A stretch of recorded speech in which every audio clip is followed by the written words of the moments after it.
Meron lang po ako ilan mga inquiries which I will direct to the Immigration and NBI.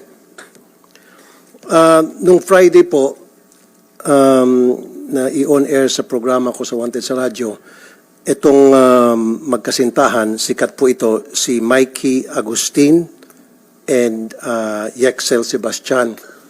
Daan-daan libong milyong piso na, hundreds of millions of pesos na po ang na-scam nila, investment scam.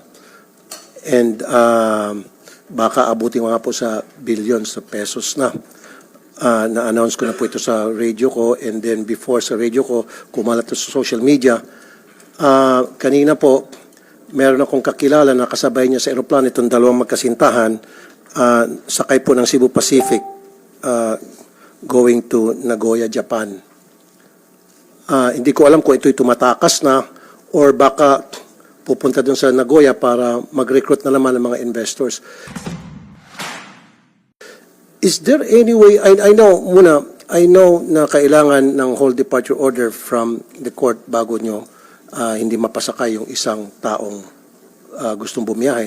Pero is there any way na mapigilan, I don't know, it's up to you sa immigration, gayon meron naman palang balita na kalat na ito ay marami na na-scam at inireklamo na sa NBI. Attorney Commissioner, go ahead, please. Commissioner. Good morning, Mr. Chair, Senator Tolpo. With the permission of the Secretary. Indeed, our records show that Mikey Trixia Agustin and Bixel Sebastian left for Nagoya this morning at 7 o'clock. And based on our records, the two subjects have no whole departure order, and in fact they have no derogatory record based on our database, other than a whole departure order that can be issued only by a regional trial court upon a case filed. The Department of Justice can also issue an immigration lookout bulletin, but there must be a complaint already filed with the prosecutor's office, or a precautionary hold order can be issued also by the court upon filing of the criminal complaint with the prosecutor's office. So, as of now, we have no reason to hold the departure of the two subjects.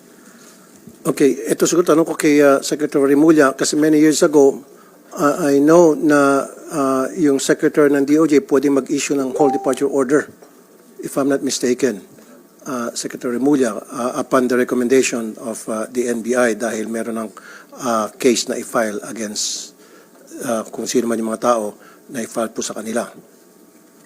Sir, ang pwede lang ho namin gawin ay lookout bulletin lang po.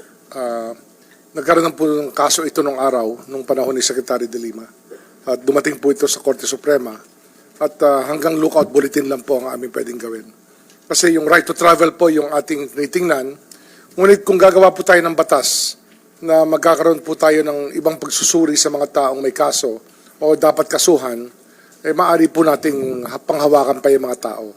Pero sa ngayon po, kailangan igalang po natin yung right to travel na sa saligang batas. Tama po. Kanina kausap ko nga po yung legis group ko para pag-aralan yung possibility na kapag halimbawa putok na sa social media, putok na sa buong bansa na ito'y marami na naloko, siguro payagan yung Secretary ng DOJ na magpalabas ng whole departure order kasi yung pagsampa ng kaso sa piskal, mahabang proseso yan, Mr. Chair, and then iraraffle pa yung papunta sa judge, makakatakas na nga yung manluloko.